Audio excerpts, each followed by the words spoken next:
Ini kita akan mendengarkan kelompok 3 untuk mempresentasikan hasil diskusinya terkait dengan topik teknologi informasi di bidang keperawatan. Untuk yang merasa anggota kelompok, silakan raise hand terlebih dahulu.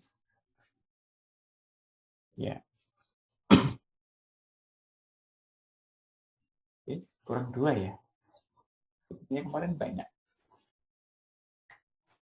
Ya, siapa yang jadi anggota kelompok? Silakan angkat tangan. Sedang lagi jalan.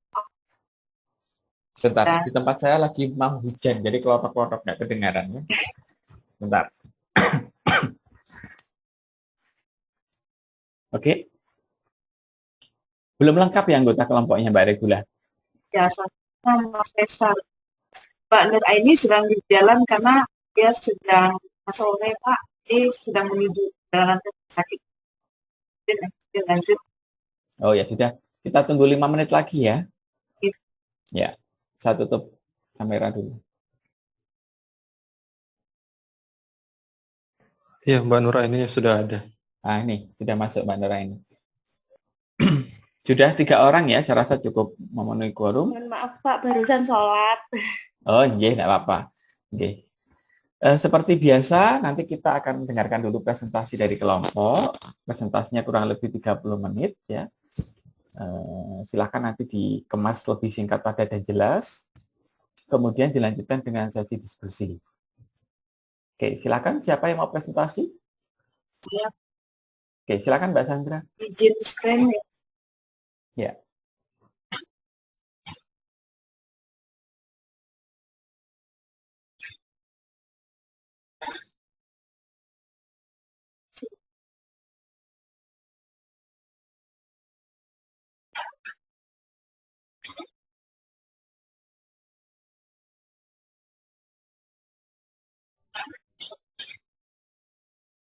Sudah lihat? Ya, sudah kelihatan ya, sudah kelihatan.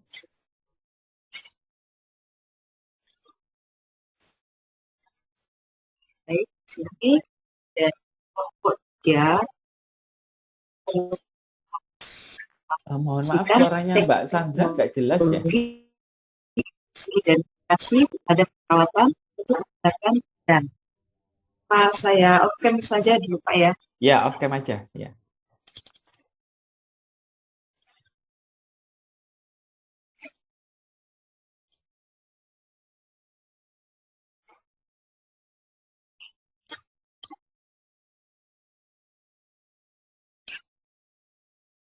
Sudah jelas?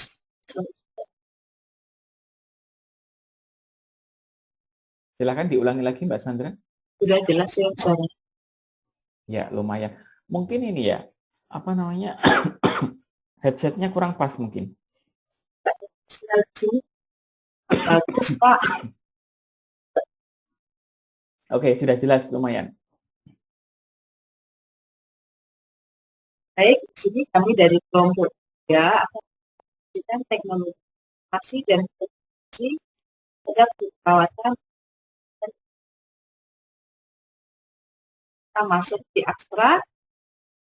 Dahulunya, teknologi informasi dan komunikasi adalah salah satu alat yang potensial dan kuat kesempatan pendidikan.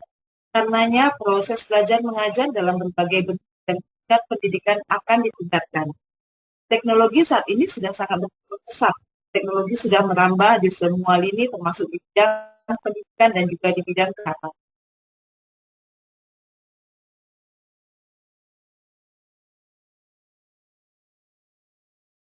Tujuan dan review ini adalah mengidentifikasi teknologi informasi dan komunikasi terhadap perawatan untuk meningkatkan pendidikan.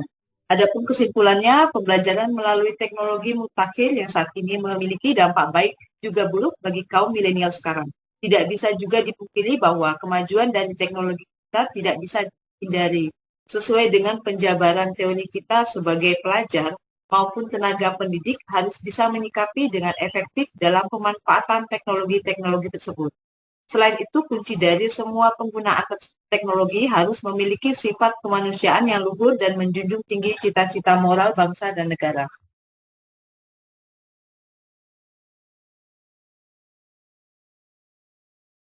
sedikit saja, teknologi informasi telah menjadi bagian penting dari berbagai bidang kehidupan. Karena banyak kemudahan yang ditawarkan, teknologi informasi harus tidak dapat dilepaskan dari berbagai aspek kehidupan manusia.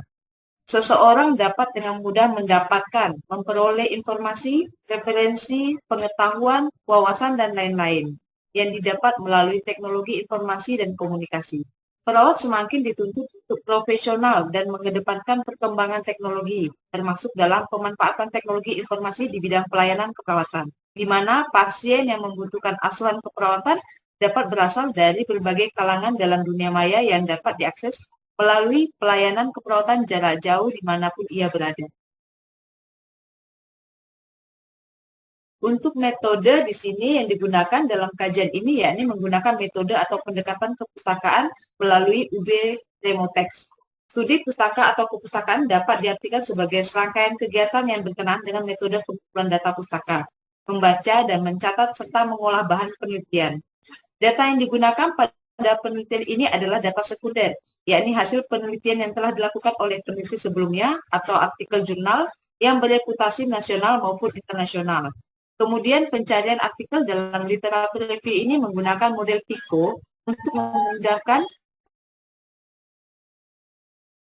yang sesuai dengan topik penelitian.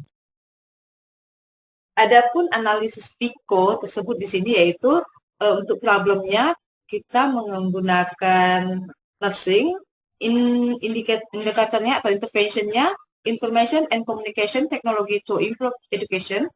Untuk comprehension-nya tidak ada, dan untuk outcome-nya, knowing and understanding information and communication technology for nursing to improve education. Adapun pertanyaan yang diangkat dari PICO tersebut, apakah teknologi informasi dan komunikasi untuk meningkatkan pendidikan terhadap keperawatan? Berdasarkan kata kunci yang didapat, penulis merumuskan sesuai dengan pertanyaan terkait literatur review.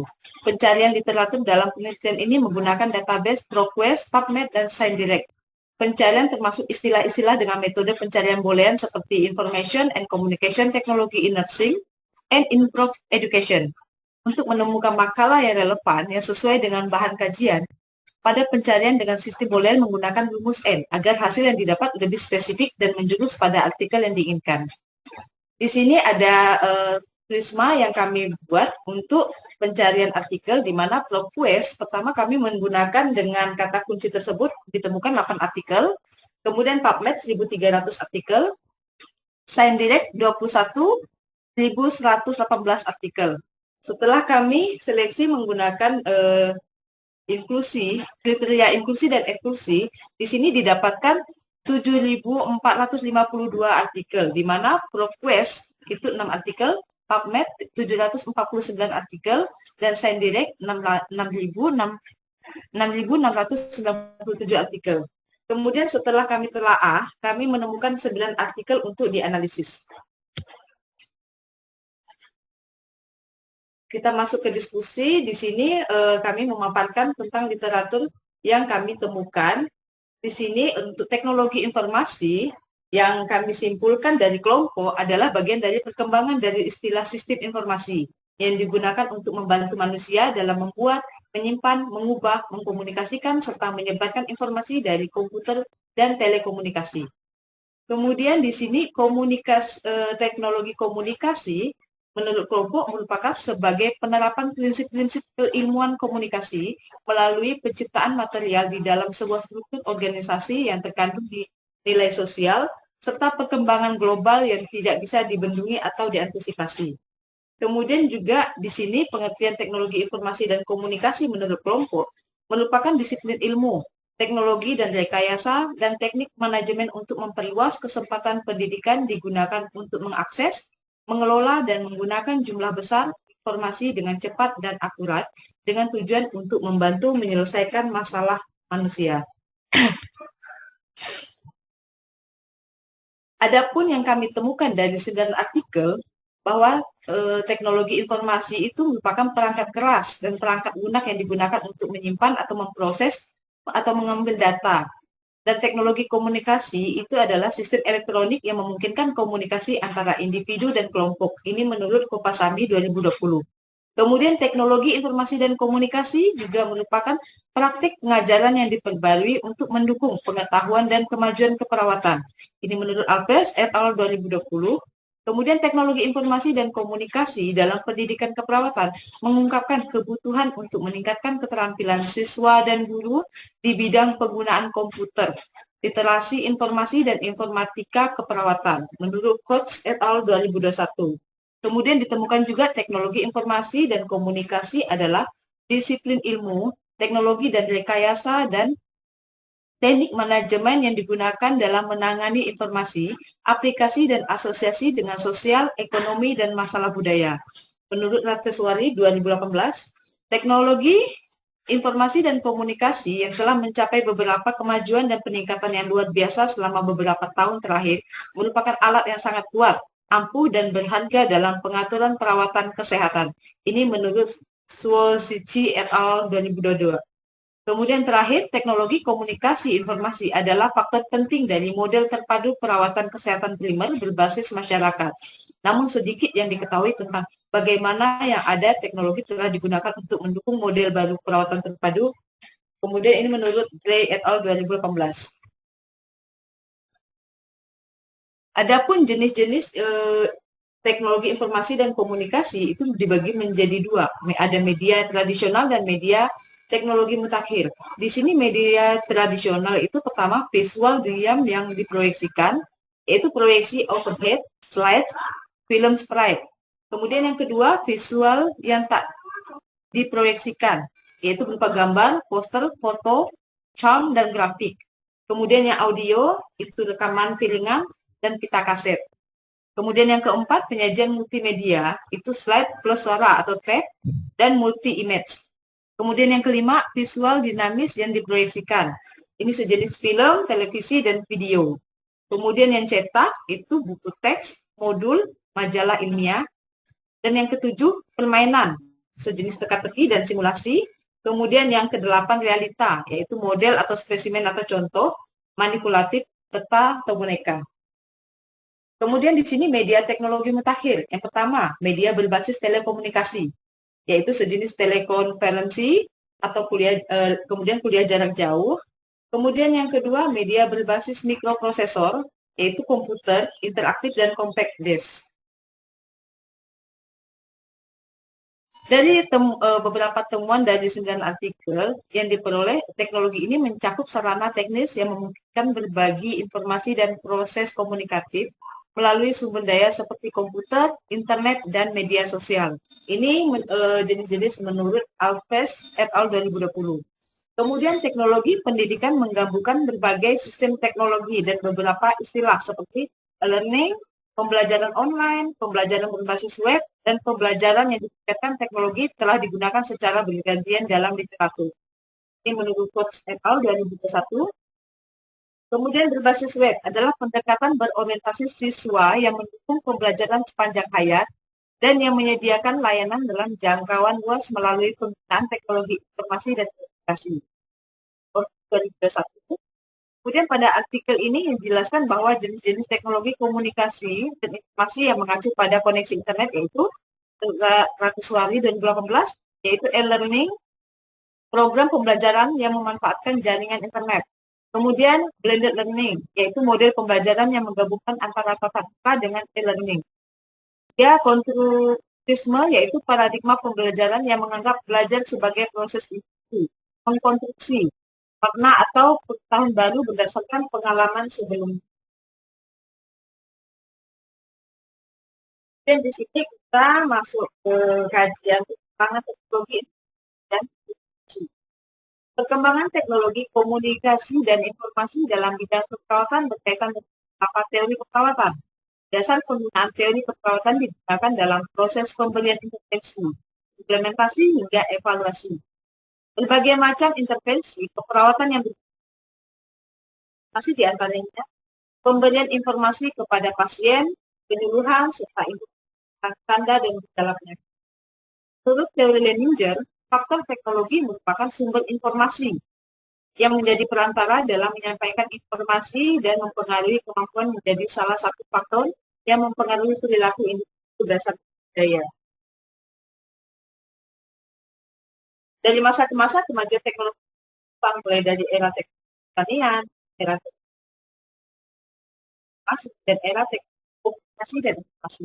Yaitu mulai dari komputer, kemudian setelah itu pengembangan digital, kemudian pengembangan smart aplikasi, dan lagi menjadi pengembangan smartphone, sehingga sampailah ke sistem cerdas.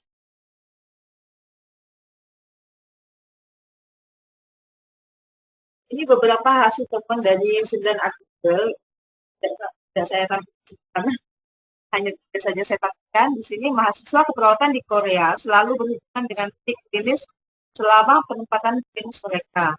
Ini adalah aspek penting dari asuhan keperawatan, dan mahasiswa keperawatan harus membangun kompetensi yang cukup dalam menggunakan titik klinis sebelum menyelesaikan gelar mereka. Dengan melakukannya, selama penempatan pembelajaran berdasarkan pengalaman, akan meningkatkan relevansi keterampilan TIK klinis yang dipelajari. Jadi, tahun 2019. Kemudian di sini TIK menjadi prioritas dalam banyak agenda penelitian kesehatan di Asia Tenggara. Sangat penting bagaimana TIK diintegrasikan ke dalam pendidikan keperawatan di berbagai negara Asia Tenggara. Filipina, kota ASEAN, adalah salah satu dari berbagai negara berkembang yang menganggap TIK sebagai alat untuk meningkatkan pelajaran. Ini menurut Sulawesi et al. 2002. Kemudian di sini penelitian tentang penggunaan teknologi dalam pendidikan keperawatan sangat luas. Namun, kemajuan teknologi yang pesat dan peluang baru dalam konteks pada saat yang sama, ini juga menimbulkan tantangan yang harus dihadapi oleh pendidik dan siswa untuk menyediakan lingkungan belajar yang good Watts et al. 2021.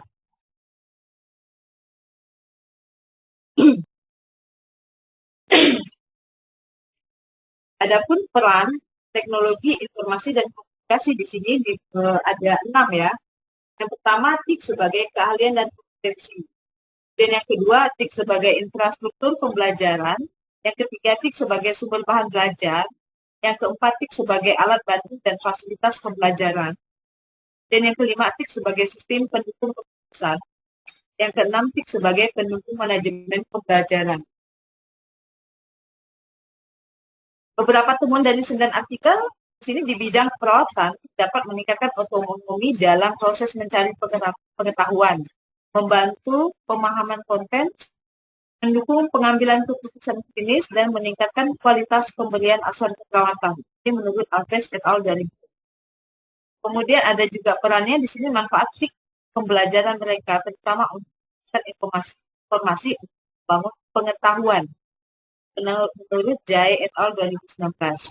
Kemudian teknologi digital dapat diintegrasikan sebagai bagian dari program studi keperawatan jika didasarkan pada prinsip pendidikan dan faktor struktural. Alat digital memainkan peran penting dalam konteks ini dan tidak hanya mendukung pembelajaran, melainkan mereka mengubah cara kita belajar dan bagaimana kita menafsirkan pembelajaran. Jadi kita harus mempertimbangkan bagaimana teknologi digital memediasi pembelajaran dan konteks pendidikan di mana kita menggunakan teknologi. Good Coach et al. 2021. Dan yang terakhir, pendidikan memainkan peran penting dalam mempersiapkan individu menjadi peserta yang efektif dan konstruktif dalam masyarakat masing-masing. Menurut Orbu 2021. Kemudian mendukung program pembelajaran agar didapatkan pengetahuan yang lebih luas. Menurut Suwani 2018. Adapun arah perkembangan teknologi informasi dan komunikasi di sini, penggunaan teknologi telah membawa kehidupan sosial masyarakat ke arah yang lebih baik dan membangun. Tren peningkatan jumlah riset tiap tahunnya menjadi bukti bahwa para akademisi mulai mengarahkan fokus risetnya pada industri 4.0.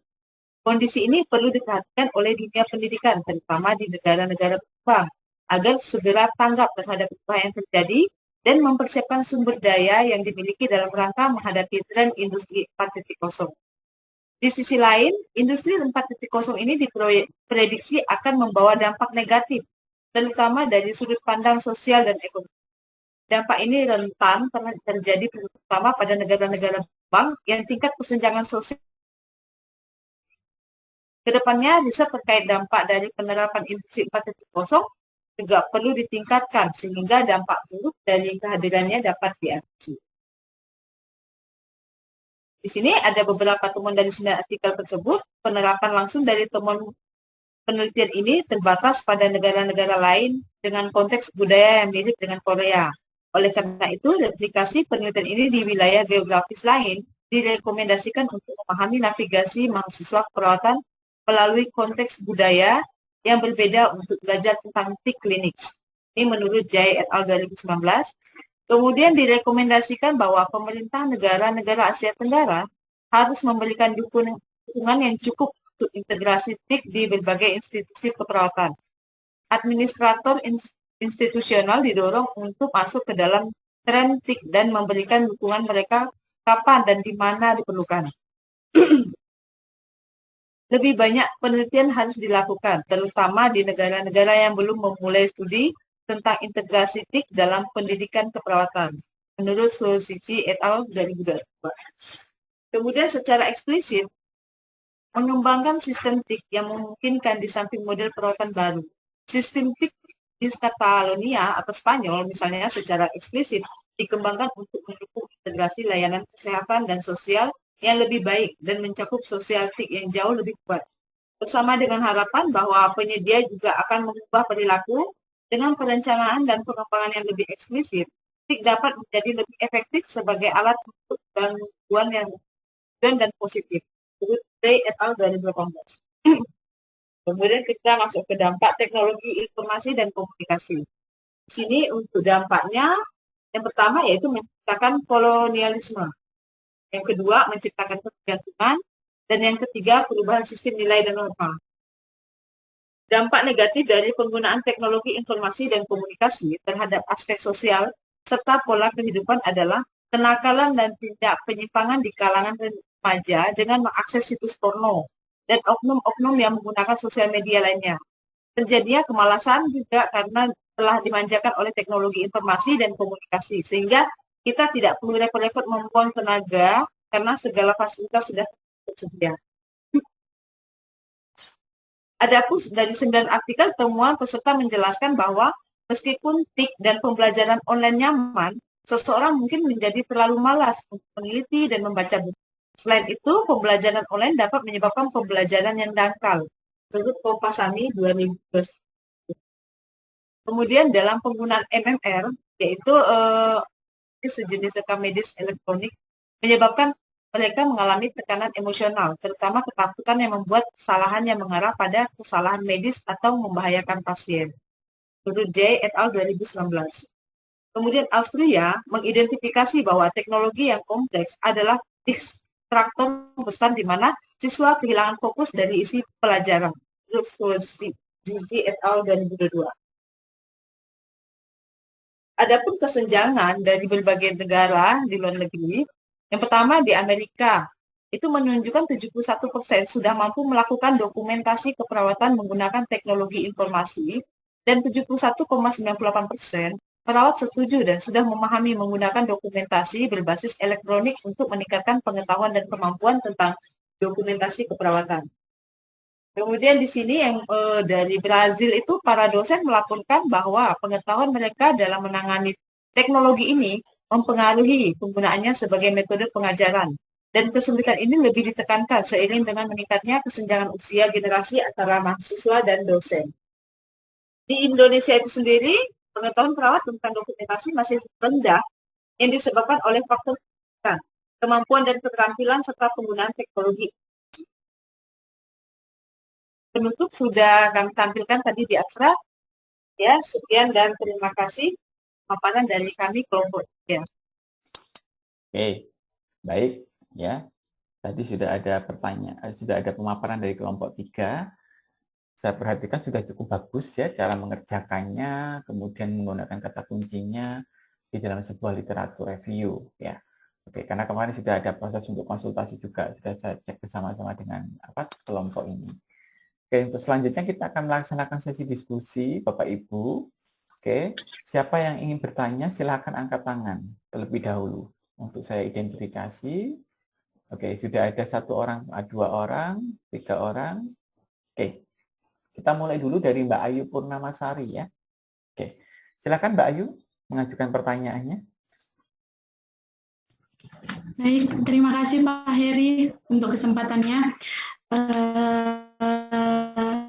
Untuk kelompok kelompok 3, terima kasih sudah memberikan. Di sini saya akan bertanya terkait dengan teknologi informasi dan komunikasi. Ini kan tadi judulnya untuk meningkatkan pendidikan keperawatan untuk meningkatkan pendidikan ya. Nah, seperti yang kita tahu bahwa teknologi informasi dan komunikasi itu kan sudah berkembang, khususnya seperti yang ada di luar negeri. Nah, bagaimana cara kita yang ada di Indonesia ini, baik perawat di tenaga pendidik ataupun yang ada di lapangan, agar keilmuan kita juga dapat berkembang seperti yang ada di luar negeri, dan bagaimana caranya supaya dapat diakui oleh profesi lain, seperti itu. Terima kasih, Pak. Oke, baik. Langsung dijawab, Mbak kelompok. Saya rasa jelas ya pertanyaannya. Bagaimana caranya agar keilmuan ini berkembang di Indonesia, khususnya untuk bidang keperawatan, dan bagaimana caranya? Silakan.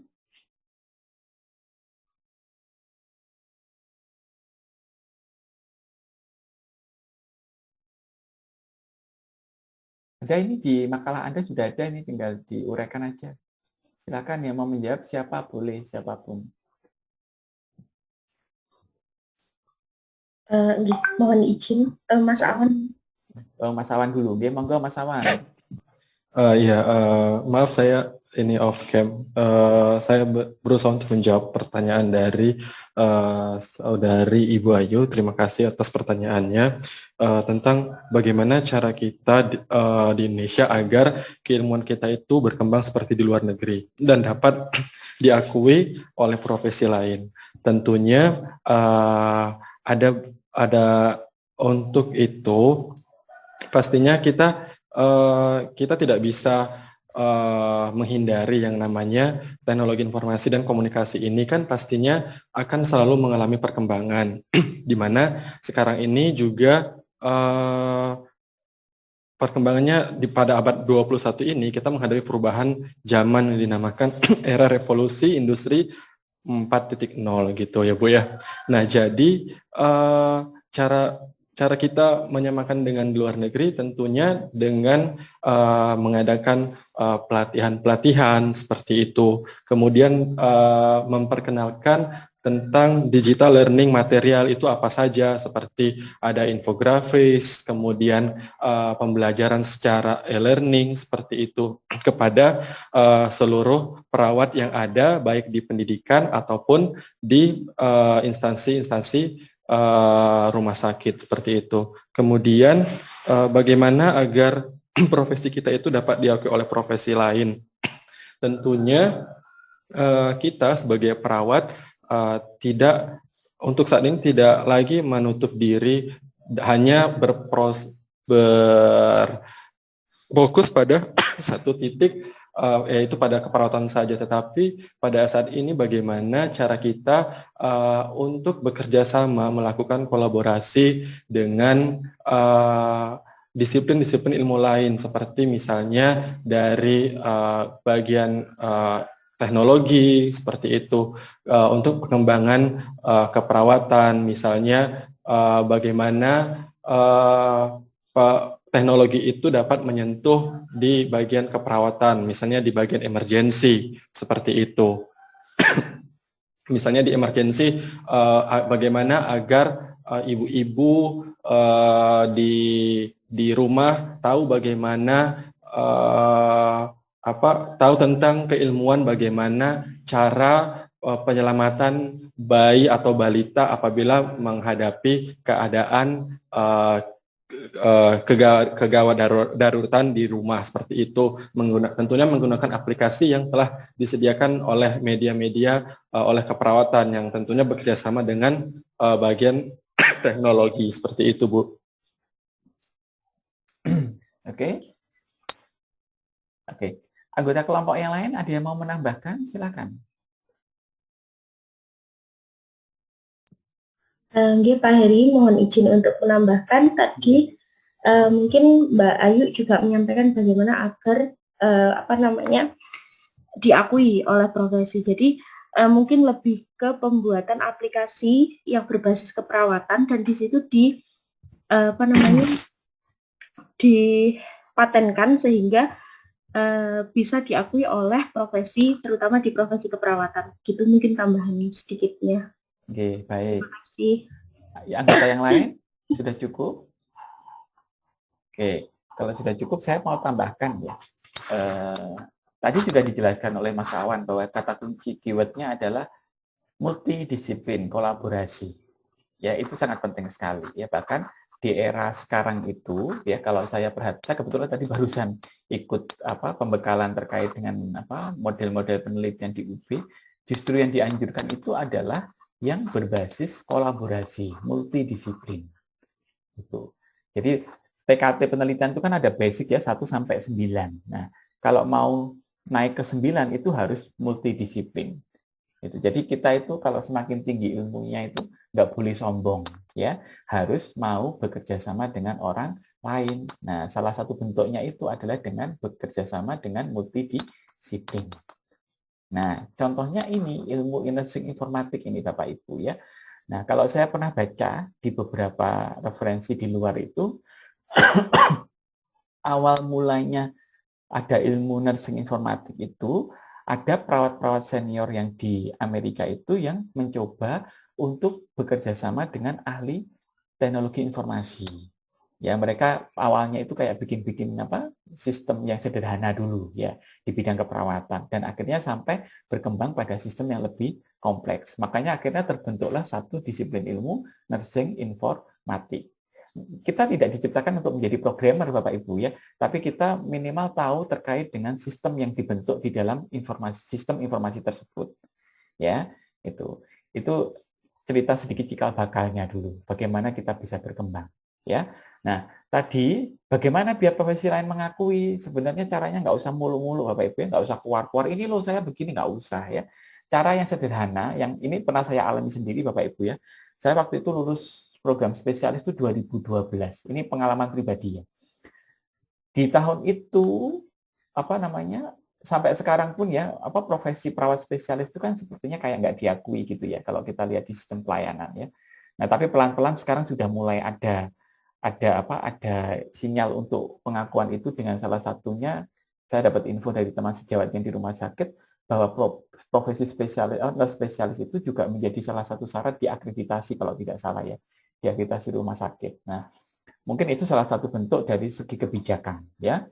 Tapi saya pernah merasakan itu cara jitu ya Bapak Ibu yang sangat sederhana itu adalah cobalah kita bermain cantik dengan profesi yang lain itu dalam bentuk apa misalkan ada suatu event conference misalkan ya.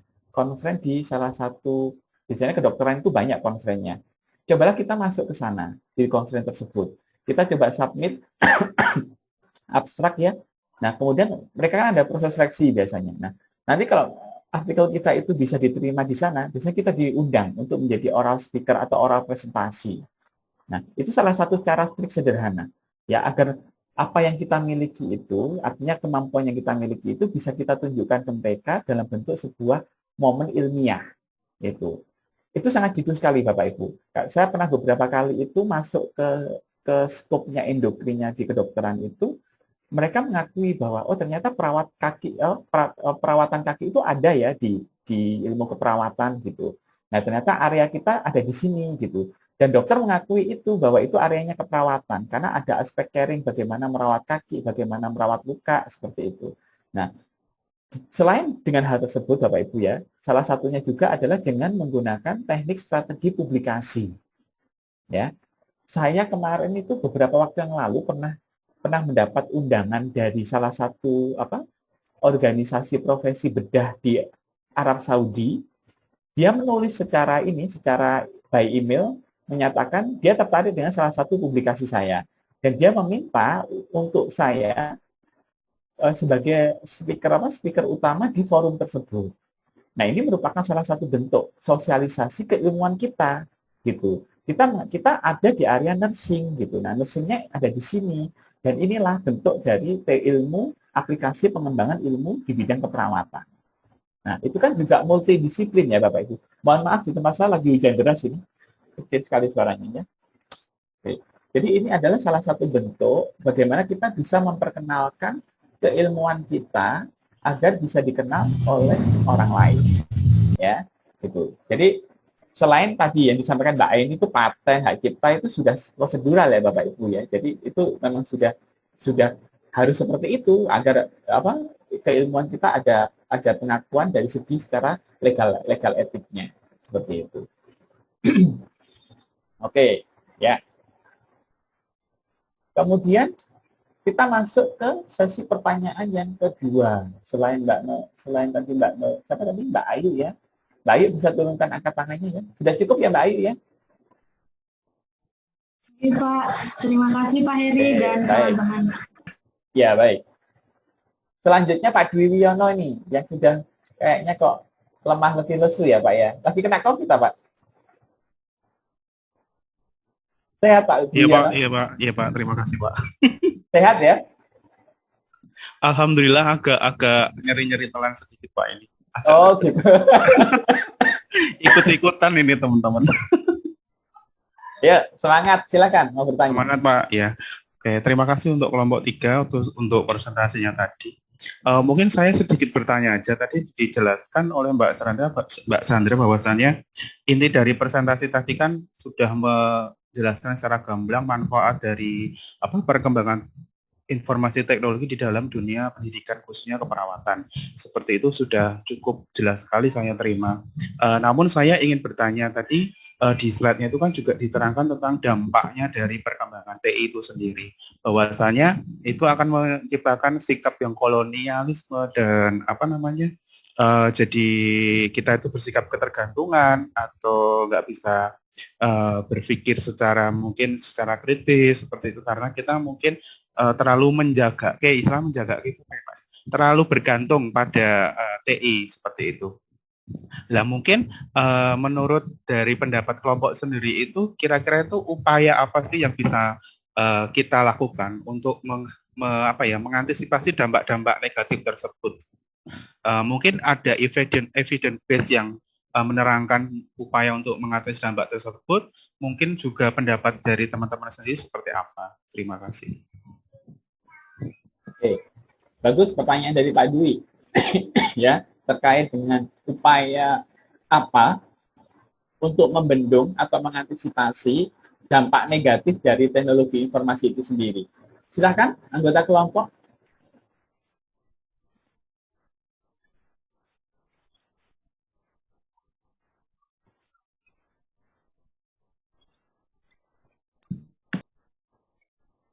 Halo, Mbak Sandra.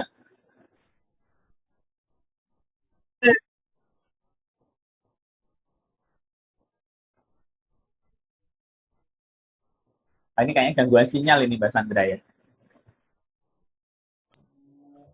Yang lain mendengar suara Pak Heri ya? Oke.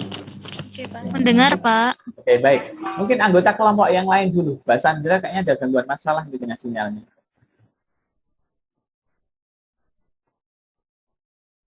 Tolong dibantu anggota kelompok yang lain. Halo, Mbak Sandra? Ya, Pak. Ya, silakan. Sudah terdengar. Terdengar ya. Oke, ada pertanyaan.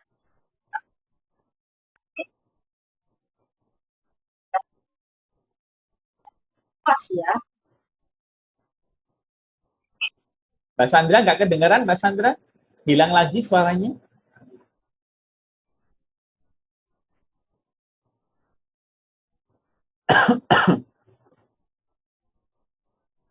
Halo?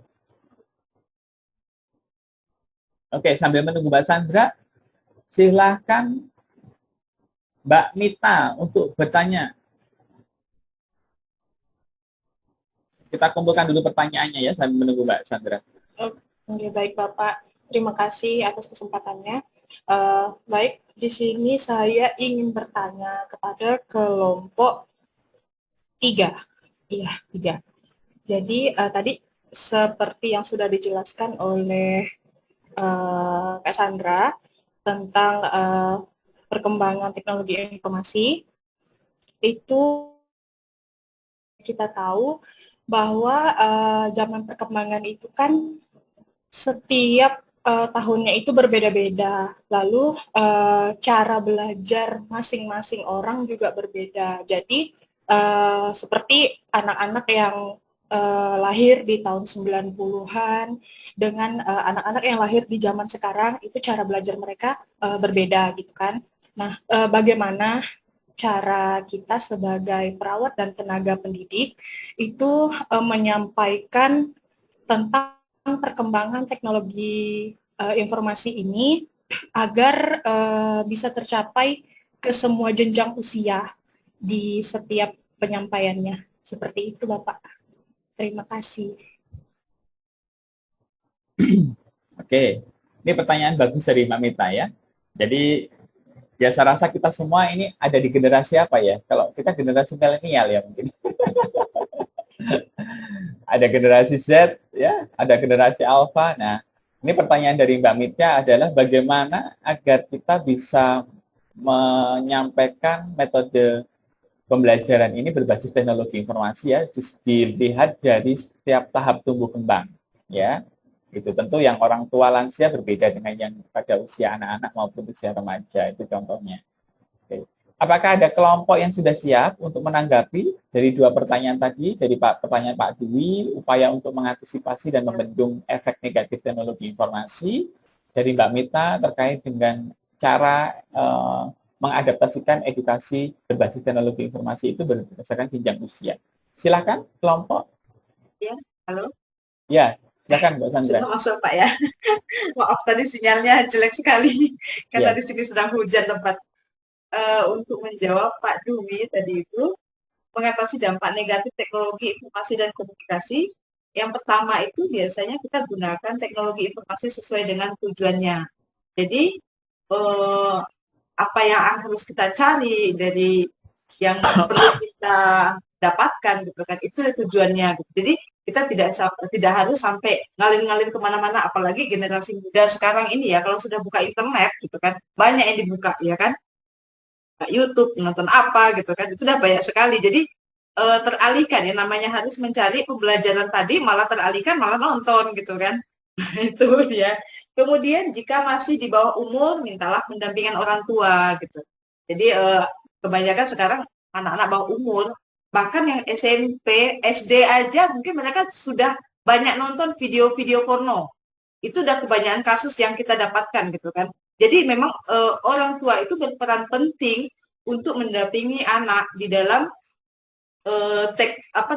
zaman era teknologi ini, karena memang dunia ini sudah semakin canggih ya Pak ya. Jadi memang tidak bisa di stop, karena memang untuk perkembangan ini tetap akan sampai ke depannya makin maju gitu kan. Jadi ya, memang pendampingan orang tua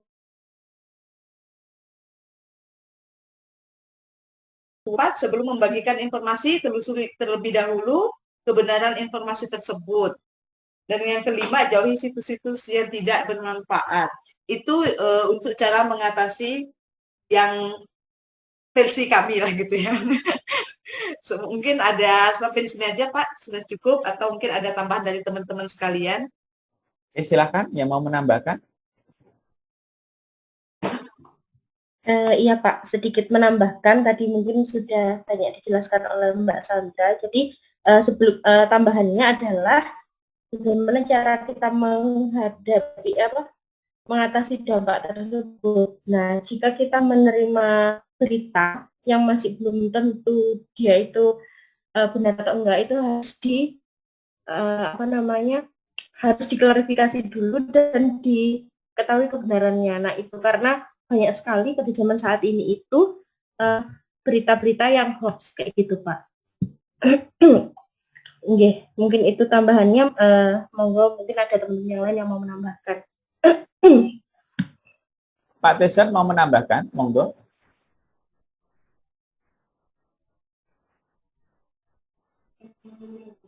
Saya akan jawab yang pertanyaannya Mbak Mita, Pak. Iya, monggo silakan. Ya, jadi pertanyaan tadi kan untuk generasi yang bukan milenial kan untuk mengadaptasi teknologi yang bukan dari generasinya mereka. Jadi kalau bagi kelompok kami, caranya adalah untuk memberikan pelatihan atau itu memberikan gadget. Jadi semakin banyak menggunakan gadget itu maka akan semakin tahu untuk bukan generasi milenial. Jadi semakin mereka sering menggunakan gadget-gadget tersebut, maka mereka juga akan semakin tahu atau semakin ahli dalam menggunakan gadget-gadget tersebut. Terima kasih, Pak.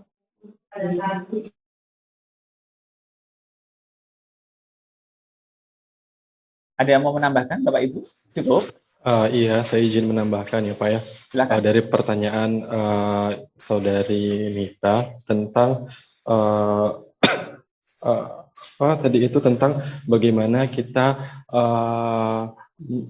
di generasi yang berbeda ini agar TIK perkembangan teknologi tetap terlaksana dan sistemnya dapat diketahui oleh seluruh generasi seperti itu, dimana kan memang dalam generasi ini kan dia memiliki tahapan pembelajaran seperti itu yang kita tahu bahwasanya dari adult learning, bagaimana kita model pembelajaran orang-orang dewasa seperti itu, bagaimana learning style yang akan kita berikan kepada kepada orang yang agar kita didik seperti itu, dan bagaimana cara kita beradaptasi terhadap pembelajaran tersebut, di mana kita tahu bahwasannya ada beberapa generasi, di mana ada generasi X, kemudian silent generasi, kemudian generasi milenial. Ini mungkin termasuk generasi milenial ya, yang saat ini itu generasi Gen Z kalau nggak salah. Nah, jadi bagaimana cara kita mampu melakukan adaptasi terhadap para generasi-generasi ini, yang awalnya adaptasi pembelajaran itu merupakan seperti sistem KBK, kemudian setelah KBK itu kan memang banyak sekali awalnya tidak diterima seperti itu, dan akhirnya dengan proses pembelajaran, kemudian penyuluhan, dan akhirnya proses KBK itu diterima. Nah, sekarang ini lagi pada zaman saat ini yang zaman COVID-19, di mana diharuskan kita tidak terlalu banyak face to face ke orang lain untuk menghindari dari penyakit pandemi ini seperti itu.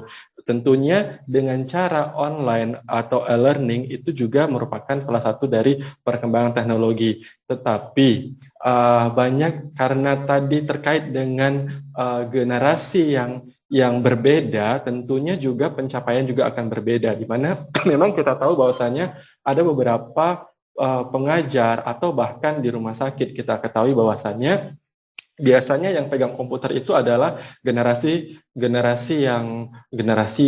Z atau generasi milenial, sementara yang generasi yang silent generasi itu biasanya banyak kerja yang di lapangan seperti itu.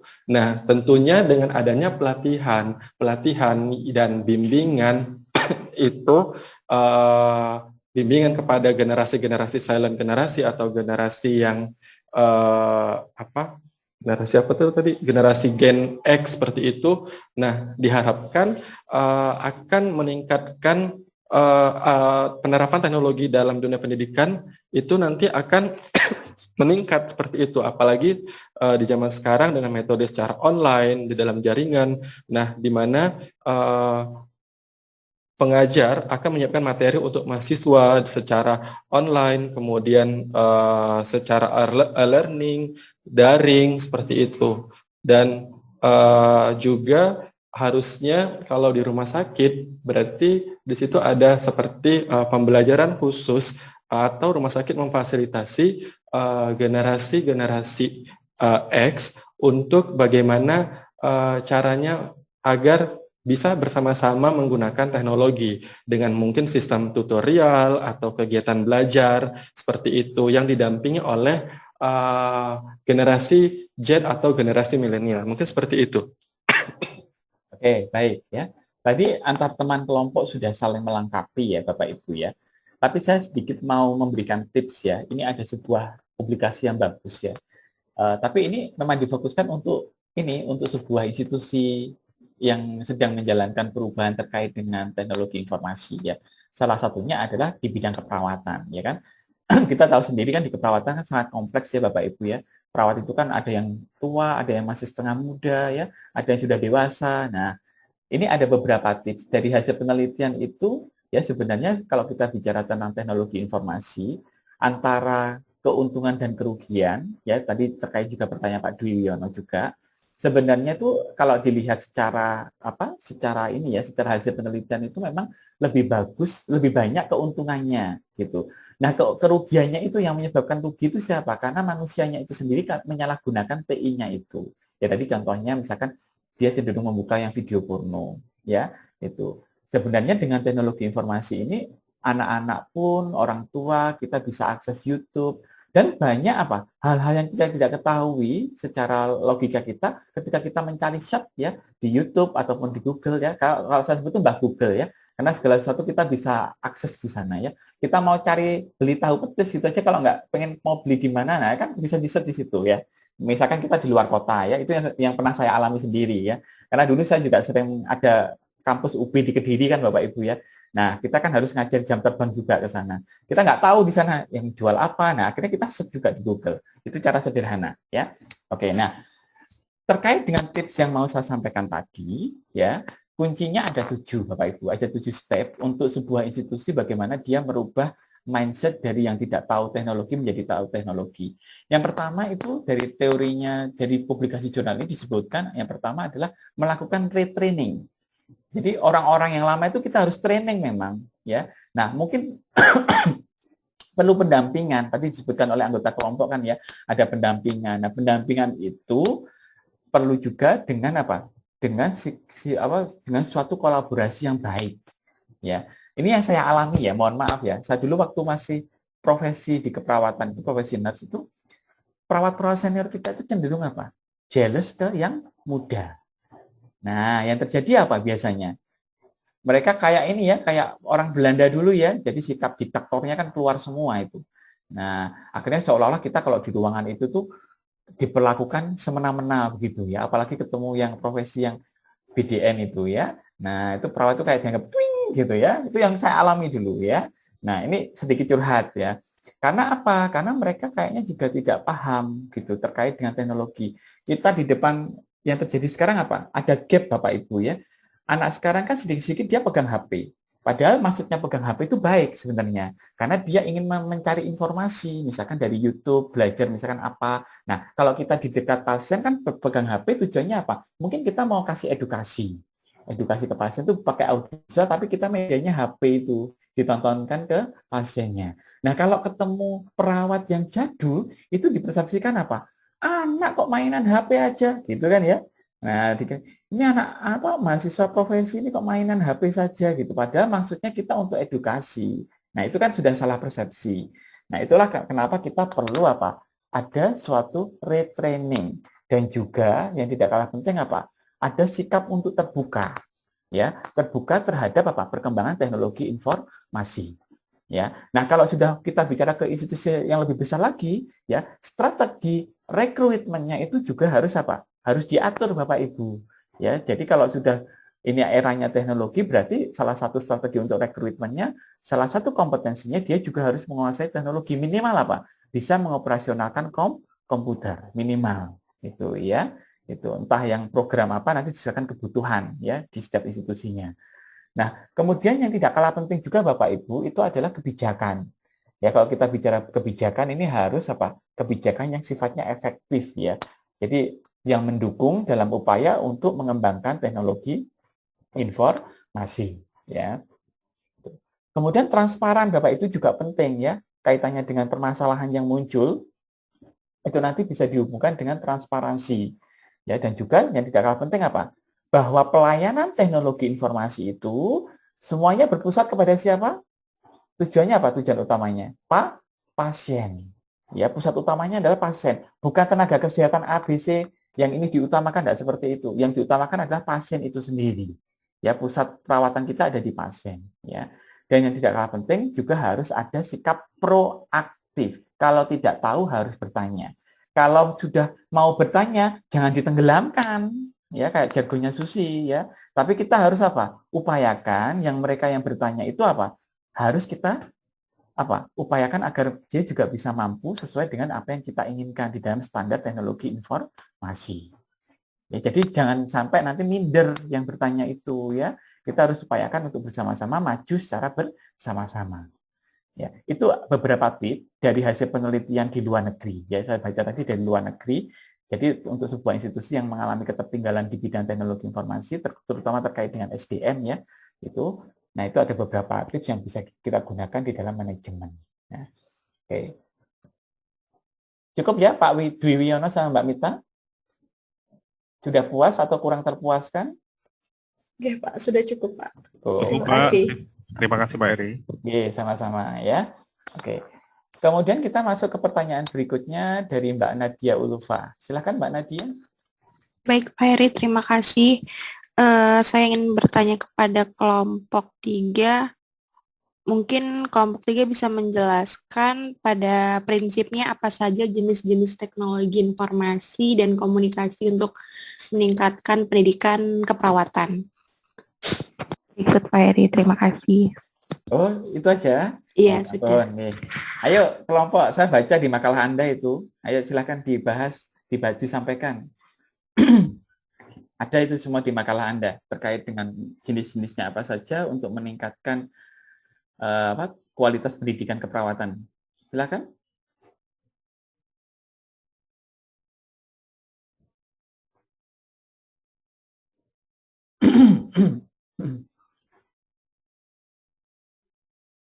Ayo, monggo. Ini Pak Tezer kayaknya sambil kerja ya Pak Tezer ya? Ya, sambil kerja di ruangan. Oh, di ruangan apa Pak Tezer sehari-hari? Di akademik, Pak, bagian akademik. Oh, Bapak dosen? Bukan, Pak, administrasi aja, Pak. Oh, maksudnya administrasi di rumah sakit ya kerjanya? Di kampus, Pak, di Stikes Muhammadiyah Manado, Pak. Oh, tapi nggak masuk dosen berarti? Enggak, Pak. Sementara enggak. Jadi baru setelah selesai kedepannya mau dosen. Oh, masih asisten berarti sekarang ya? Bisa pun. Ayo, siapa yang mau menjawab? Mohon izin Pak. Silakan. Silakan Mbak Nur Aini. Jadi gini, untuk di makalah ini kami sedikit menemukan tentang adanya computerized cognitive training. Jadi untuk sebenarnya tadi kan yang ditanyakan oleh Mbak Nadia itu tentang prinsip apa saja teknologi komunikasi untuk meningkatkan pendidikan dalam pendidikan keperawatan. Nah, di situ ada namanya computerized cognitive training. Jadi ada pelatihan untuk pelatihan komputerisasi. Nah, ini kalau di pendidikan kalau di rumah sakit saya sedikit menyampaikan untuk yang di rumah sakitnya, nanti untuk yang di pendidikannya disampaikan oleh Mbak Sandra, begitu boleh ya Pak? Boleh, silakan.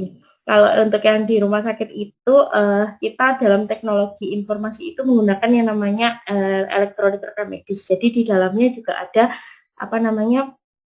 asuhan-asuhan keperawatan, kemudian dokumentasi yang terintegrasi antara perawat gizi dan lain sebagainya. Nah, itu salah satu pengembangan teknologi informasi yang bisa digunakan. Mungkin tambahan dari Mbak Sandra atau teman-teman yang lain. Oke. Silakan kalau ada yang mau nambahkan. Ini khususnya untuk pendidikan keperawatan tadi ya, pertanyaan Mbak Nadia ya. Iya Pak. Oke. Ini Mbak Sandra nggak kerasa batuk sama sekali sejak positif COVID? Batuk itu ada Pak, cuman nggak sering. Pantesan suaranya kok masih bagus. Iya. Sempat demam aja, demam tinggi. Yang batuk parah itu Mas Awan. Dia batuk parahnya sampai nggak tidur dia. Sempat dirawat juga dia di rumah sakit. Silakan dijawab. Oke. ini untuk Mbak Nadia, sebetulnya jenis-jenis teknologi informasi komunikasi untuk meningkatkan pendidikan keperawatan ini, di mana kita melihat untuk seperti saat ini kita menggunakan seperti komputer atau internet gitu kan. Dan bahkan sekarang itu sudah ada namanya aplikasi untuk pembelajaran seperti mobile learning gitu kan. Saya sempat juga pernah baca gitu. Kebetulan juga tesis saya itu mengangkat tentang metode pembelajaran online gitu kan. Jadi di situ saya sempat ada baca terkait dengan aplikasi Androlive, misalnya itu untuk pembelajaran tentang BHD gitu kan. Cuman saya belum mendapatkan artikel yang pasti gitu. Itu hanya dapat satu artikel saja. Cuman saya cari-cari lagi nggak nemu gitu kan.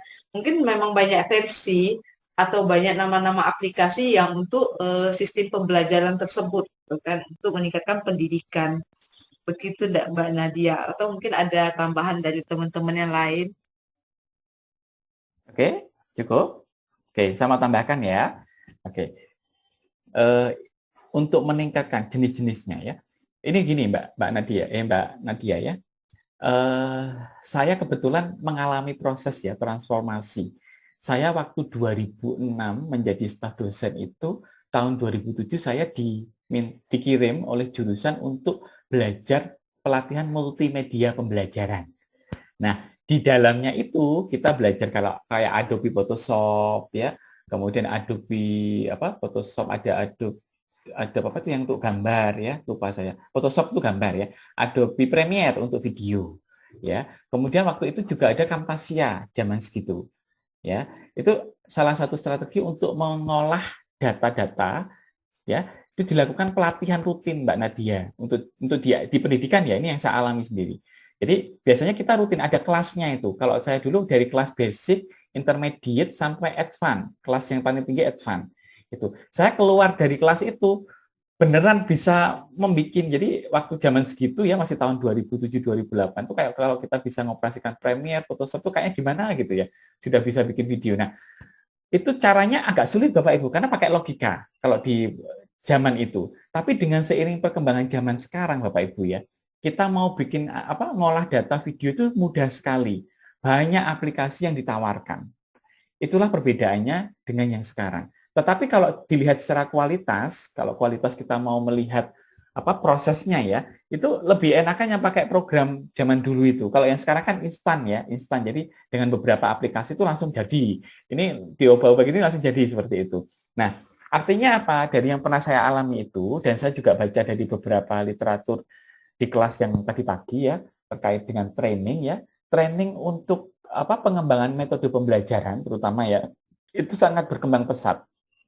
Ya, salah satunya apa? Anda pernah nggak melewati waktu kuliah itu dengan menggunakan Moodle?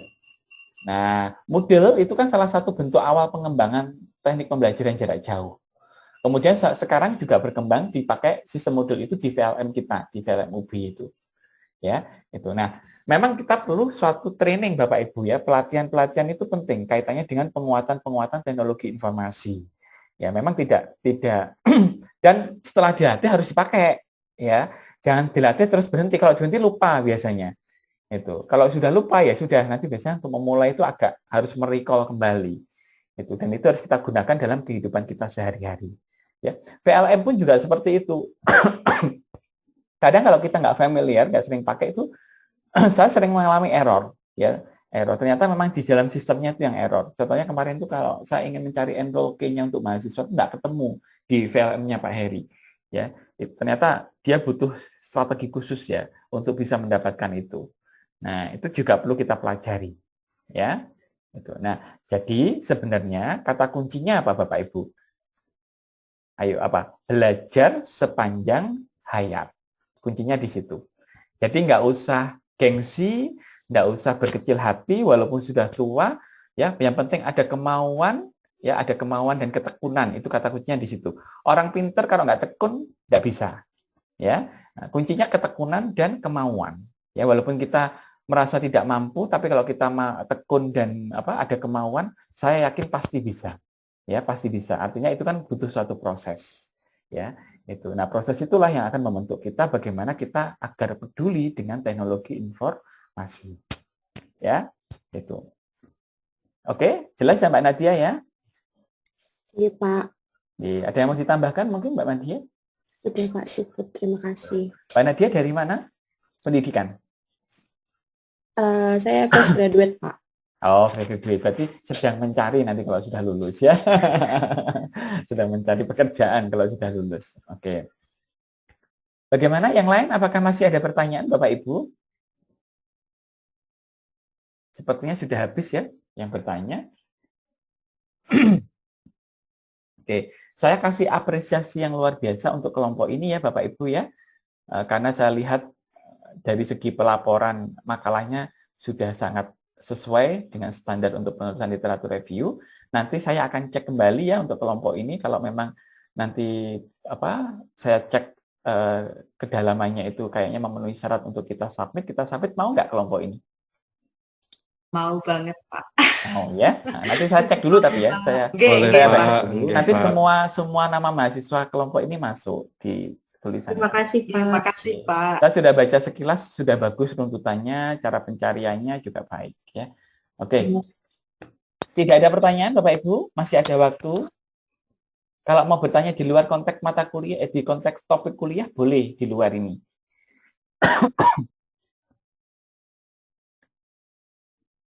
Nah, kalau tidak ada, berarti sisa waktu yang ada silakan dimanfaatkan untuk mengerjakan tugas sistematik review-nya. Ya, itu silakan dimanfaatkan dengan baik. Ya, jangan terbuang percuma karena waktu ini sangat berharga Bapak Ibu ya. Karena Anda juga dikejar deadline ya. Nanti awal April ya dikumpulkan ya sistematik review-nya. Oke, nanti akhir Maret kita ketemu lagi seperti kemarin. Mungkin ada kesulitan, ada yang perlu dibahas, kita bisa diskusikan. Kalau mau bertanya, boleh terkait dengan tugas tersebut. Saya beri kesempatan. Pak Heri. Oh, Mbak Sandra lagi. Boleh, silakan Mbak Sandra.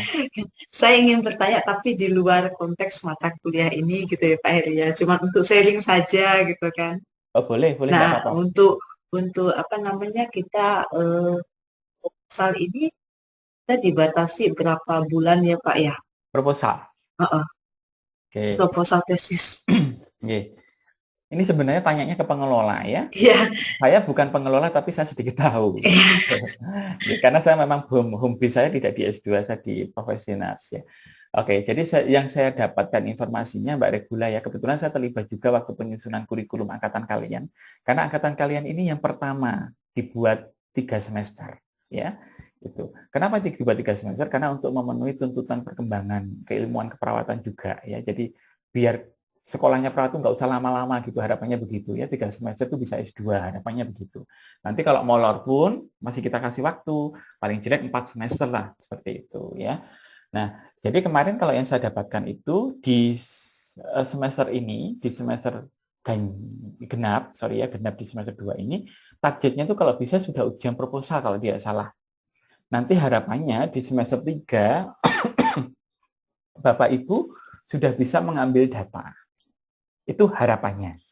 Ya, itu kadang harapan itu kan ada di luar ekspektasi ya. Itu. Nah, untuk menyiasati itu, makanya kan saya sudah berulang kali menyampaikan sejak semester 1 ya. Itu jauh-jauh lah hari, kan sekarang sudah ketemu pembimbingnya masing-masing kan Bapak Ibu ya, sudah punya pembimbing yang pasti gitu ya. Itu. Nanti segera kalau bisa nyicil untuk nulis artikel sambil bikin proposal. Gitu. Ya, jadi semester ini kan bikin proposal, ada bab 2 juga. Nah, kalau misalkan ya, dari tugas-tugas semester 1 kemarin kan ada yang sudah saya kaitkan dengan tesis Bapak Ibu ya, itu masih bisa nyantol, minimal bisa dimodifikasi kembali. Kalau modif itu nggak terlalu berat dibandingkan kita membuat dari nol. Ya, itu di mata kuliah filsafat atau di mata kuliah sains, silahkan kalau mau dipakai untuk publikasi nyicil untuk tabungannya tesis itu. Tapi dimodifikasi, jangan lupa nama pembimbingnya wajib dimasukkan nanti waktu submit. Ya, dan saya ingatkan juga kalau bisa dosen siapapun yang berkontribusi di mata kuliah itu kalau bisa dimasukkan Bapak Ibu. Ya, jadi ada dosen pembimbing sama dosen pengampunya kan ada kontribusinya. Gitu. Kalau tidak ada kontribusi itu yang nggak perlu dimasukkan. Ya, itu. Silahkan kalau mau digunakan tidak apa-apa. Itu memang kemarin kami ingin membekali kepada Bapak Ibu, minimal nyicil untuk publikasi. Ya. Lebih dari satu kan lebih baik submitnya. Gitu. Jadi kalau itu gini, tip dari Pak Heri ya, patokannya adalah topiknya itu, topik besarnya. Jadi topik besarnya itu misalkan Anda penelitiannya tentang diabetes, itu yang bidang saya ya, diabetes mellitus. Maka misalkan Anda mau mengambil secuil dari diabetes itu terkait dengan topik itu boleh. Jadi nggak harus sesuai plek dengan tesisnya, gitu. Literatur review tentang diabetes itu juga boleh, gitu. Ya, sehingga nanti Anda bisa sampai di semester ini. Nah, prediksi saya kalau semester ini submit 3 bulan nanti itu sudah ada kabar apakah diterima atau ditolak artikel tersebut. Ya, itu. Nah, untuk persiapan itu Anda boleh komunikasi dengan masing-masing pembimbingnya. Bilang aja kemarin di mata kuliah ini kami ada tugas tentang ini gitu. Nah, ini kebetulan ada relatednya, ada hubungannya dengan yang mau direncanakan untuk proposal gitu. Izin kalau kita mau nyicil untuk submit ke jurnal mana gitu. Ya, tapi nanti mohon dimaklumi ya Bapak Ibu ya, karena kadang ada tidak semua dosen yang kadang tidak sepemikiran. Ya, ada yang minta ganti, ya diikuti aja maunya pembimbing. Nah, yang kita udah fasilitasi kemarin di semester 1 dan 2 ini nanti ya termasuk di mata kuliah nursing informatik kan tujuannya untuk itu juga. Ya, itu. Kalau mau silakan monggo. Mengantisipasi bagi pembimbing yang agak terlalu santai gitu loh Pak ya. Itu bagaimana ya? Jadi saya juga agak takut juga gitu kan, karena terlalu santai jadi saling nunggu nanti ujungnya lama-lama malah nggak selesai. Saya sarankan kontrak waktu dengan pembimbing ya Bapak Ibu ya. Misalkan gini, 1 bulan itu bisa ditemui berapa kali untuk konsultasi, ataukah suka-suka kita gitu. Maksudnya gini, kita kepengen konsul, kita menghubungi seperti itu. Ya, ditanyakan dulu kontrak waktu. Ya. Tujuannya apa? Untuk mempermudah di dalam Anda merencanakan sebuah rancangan penelitian. Ya, itu. Nah, saya sarankan kalau ketemu dosen yang santai, Anda jangan ikut santai ya. Itu berusahalah untuk jadi gini, kalau saya juga dulu, ini pengalaman Pak Eri ya. Saya juga dulu promotor saya itu orangnya santai banget ya. Santai tapi serius orangnya ya. Jadi kadang itu sebulan itu nggak pernah konsultasi, tapi tiba-tiba sekali konsultasi kita ditembak ya, ditembak itu artinya kita ditanya-tanya macam-macam, kita bisa menjelaskan argumen kita oke, itu malah langsung di ACC. Ada yang tipikal seperti itu, ya. Nah, diikuti aja ritmenya masing-masing pembimbing, ya, maunya seperti apa. Tapi kalau ketemu yang santai, Anda harus punya timeline. Jadi gini, seminggu ini saya harus selesai bab 1 ya, usahakan selesaikan bab 1, walaupun dosennya belum minta atau tidak bisa dihubungi. Minggu kedua berikutnya, kerjakan yang tahap berikutnya. Terus seperti itu. Ya, jadi nanti ketika dosen itu sudah siap untuk dikonsulin kan enak. Beliau mau minta yang model langsung semua, bab 1 sampai bab 4, atau yang tipikal dia minta per bab gitu. Diikuti aja maunya. Nanti kalau minta per bab kan enak, Anda tinggal nyimpen aja tuh yang bab 2-nya. Masukkan 1. Nanti izin lagi sudah sedang menyelesaikan ini, masukkan lagi bab 2. Harus seperti itu, ya. Itu namanya ada perencanaan. Jadi tidak lost control Bapak Ibu. Ya. Itu loss control itu seperti apa? Dosennya nyantai, saya tak juga nyantai aja gitu ya. Nah, itu nanti akhirnya dampaknya panjenengan tidak akan selesai sesuai target. Dan kualitas tulisannya itu biasanya yang pernah saya dapatkan amburadul, biasanya yang suka mepet-mepet. Ya. Amburadulnya begini, tidak sesuai dengan citasi. Itu yang pertama. Yang kedua, waduh bahasanya itu bahasa gaul biasanya yang keluar di tulisannya itu ya, bukan bahasa ilmiah. Subjek, predikat, objeknya itu sudah yang kadang yang K ditaruh depan, yang O ditaruh depan ya, tidak ada subjeknya, tiba-tiba muncul kata penghubung, nah seperti itu. Terus mohon maaf ya, hindari copy paste ya. Kalau ya saya jadi pembimbing, saya mesti turutin dulu Bapak Ibu ya. Nah, ini kemarin yang kakak kelas Anda itu ketemunya 50%, 75%. Ketahuan Bapak Ibu ya, ketahuannya dari mana? Ketika saya baca itu, ini kok saya pernah membaca ya tulisan ini gitu. Akhirnya ketika ditunitin ketahuan, kan tunitin menunjukkan kita kan dia miripnya ada di mana, dengan siapa, itu kan menunjukkan gitu. Nah, akhirnya saya minta admin, Mas tolong ini yang ini jenengan tunitin semua. Karena cepat kok tunitin itu Bapak Ibu ya, 5 menit aja keluar. Tolong yang ini sampean tunitin. Beneran ketika keluar hasilnya ternyata 55%, 75%.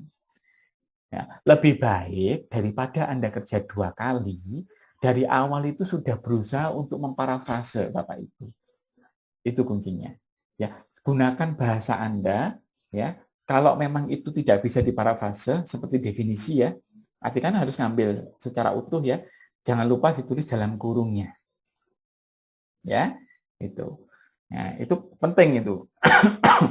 Dan yang merasakan seperti itu tidak hanya Pak Heri, Bapak Ibu. Ketika kita curhatan ketemu sesama dosen, walah ternyata sama saja gitu ya. Yang di sana juga ketemu sekian, di sini ketemu sekian.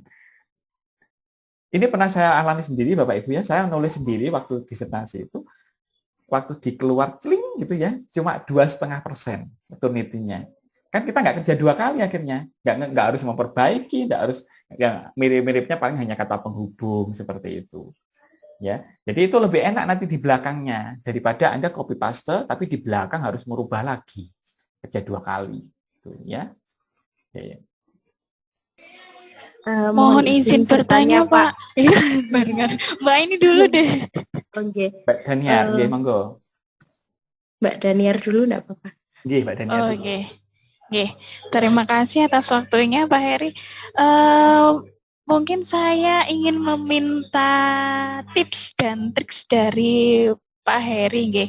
Seringkali yang saya temui, kendala yang saya temui saat menuliskan di latar belakang biasanya kami mencantumkan beberapa prevalensi, contohnya kejadian penyakit dan lain sebagainya. Itu kan biasanya kami mendapatkan dari web-web pemerintah, seperti Kementerian Kesehatan, WHO, seperti itu Pak. Saya sendiri sudah berusaha memparafrasekan, tetapi terkadang itu masih kedetek plagiasi. Jadi kan angka-angka tersebut tidak bisa kami ganti, ya Pak, hanya kalimatnya saja. Tetapi itu masih terdetek plagiasi. Pripun, ya Pak? Kalau angka memang nggak bisa dirubah, Mbak. Kalau mengubah angka itu namanya bukan memparafrase, itu mengubah data ya. Oke. Nggak apa-apa, kalau angka itu, angka statistik prevalen, surveillance itu nggak masalah dimasukkan ya. Mungkin struktur kalimat penyampaiannya di dalam bab satunya itu yang harus dimodifikasi. Untuk enggak Bapak, itu sudah berusaha saya parafrasekan untuk kalimatnya, tetapi kan tetap untuk angka-angkanya tidak bisa saya rubah nggih Pak. Tetapi itu saya coba cek plagiasi di online, tapi itu tetap terdetek. Sebentar, gitu. Saka dulu ya. Takutnya nanti saat konsul ke pembimbing itu nanti muncul plagiasinya sekian persen seperti itu Pak. Begini, kita pembimbing tahu kok Mbak Daniar, jadi yang boleh dan yang tidak untuk disamakan ya, disamakan dengan yang aslinya. Jadi begini, kan Anda itu kan syaratnya 20% ya kalau di UB kalau nggak salah ya. Syaratnya untuk ini kan 20%. Artinya apa? Yang seperti itu tadi itu masuk yang 20% tadi. Yang kayak angka surveillance itu masuk yang 20% tadi. Itu. Jadi nggak apa-apa. Itu jadi kalau kita ngecek itu kita lihat biasanya. Oh, persamaannya di angka. Oh, gini lewat gitu. Tapi kalau kesamaannya dalam bentuk kalimat di dalam suatu alinea yang utuh, nah itu kan berarti sudah namanya apa? Copy paste gitu. Tapi kalau sudah surveillance Pak, ini nggak masalah kalau saya ya. Memang itu ya, memang harus seperti itu ya. Dan itu masuk yang tadi, yang masuk yang di 20% yang diizinkan. Gitu, ya. Baik Pak Heri, terima kasih. Kalau untuk penulisan naskah tesis, disertasi maupun skripsi, itu biasanya 20%, Bapak Ibu. Ya, tidak ada yang mensyaratkan 10%. Kalau untuk jurnal itu biasanya bisa di bawah 5%. Untuk artikel maksud saya, untuk artikel yang mau kita submit itu bisa di bawah 5% bisa. Gitu. Karena itu memang tulisan kita sendiri dan data angka pun angka kita sendiri, angka dari statistik kan, bukan dari angka orang lain. Kecuali mungkin prevalensi ada di latar belakang nanti yaitu masuk yang di bawah 5% tadi. Itu sudah yang saya rasakan seperti itu. Beberapa kali saya uji Turnitin untuk artikel itu biasanya kalau itu tulisan kita sendiri masih bisa di bawah 5%. Tapi kalau bentuknya laporan skripsi itu biasanya 20% sudah cantik itu ya, sudah bagus. 20%. Oke. Nah, kuncinya Mbak Daniar, enggak usah takut sama Turnitin atau plagiarisme. Enggak usah takut. Kuncinya adalah berusahalah untuk menulis berdasarkan ide Anda sendiri. Itu ya, biasanya nanti kalau udah seperti itu enak gitu. Jadi enaknya tuh kita nggak akan ketakutan dengan ini mirip apa enggak. Maksudnya lagi baru nulis satu alinea mirip apa enggak seperti itu ya. Jadi kayak orang ketakutan gitu ya. Itu santai aja, kita ngalir nulis seperti ini berdasarkan ide kita gitu.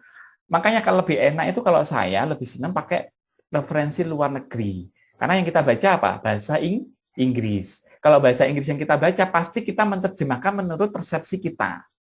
Kecuali pakai mesin Google Translate ya, itu nanti kan copy paste. Tapi copy paste pun harus diatur tata bahasanya itu, biar tidak merubah makna aslinya. Begitu. Ya, itu enaknya kalau kita pakai referensi bahasa Inggris. Jadi kita pasti nulisnya juga pakai bahasa menurut pemikiran kita. Gitu. Kalau pakai bahasa Indonesia biasanya ada kecenderungan kita meniru, itu ada kecenderungan, tapi nggak selalu kan ya, nggak selalu. Cukup ya Mbak Daniar, oke. Lanjut ke Mbak Nur Aini. Iya Pak, mohon maaf ini tanyanya juga sedikit melenceng. Kalau misalkan kita mendapatkan pembimbing yang tidak sesuai dengan topik kita, nah itu bagaimana gitu Pak untuk ininya? Nah, itu di luar kewenangan saya untuk menjawab, Mbak Nur Aini. Mbak Nur Aini bisa langsung menghubungi Bu Laili sebagai pengelola untuk tesis di S2. Iya, Pak. Saya kemarin juga agak sedikit ini sih, ada beberapa menurut saya sih kurang pas bidangnya gitu. Tapi ya itu di luar kewenangan saya karena saya kan bukan pengelola. Jadi nanti Anda harus konsultasi dengan pengelola, begitu. Oh, iya Pak. Baik Pak kalau gitu. Karena saya nanti takutnya salah memberikan arahan, gitu. Iya. Oke, baik Pak Heri, terima kasih. Soalnya kalau antara topik saya dengan saya yang mendapatkan pembimbing itu kok sepertinya beda jauh. Mungkin nanti diberikan saran Mbak Nur Aini ya. Karena gini, kalau di S2 itu kan sudah keilmuan ya, yang dipegang kan keilmuan, sehingga harusnya diberikan saran ke pengelola, maksud saya kan itu kan ada saran masukan kan ya. Karena nanti kalau udah keilmuan kan enak, jadi sesuai dengan minatnya untuk pembimbingannya itu. Minimal salah satu pembimbing harus sesuai dengan bidang keilmuan.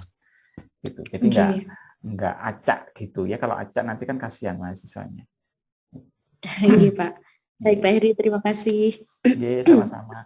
Saya mau tanya, kelas ini siapa yang sudah jadi artikel dan mau rencana untuk submit bulan ini? Sudah ada? Coba yang angkat tangan kelompoknya turun tangan semua dulu. Saya kepingin tahu. Yang sudah ada rencana, silakan angkat tangan. Oh, belum ada ya?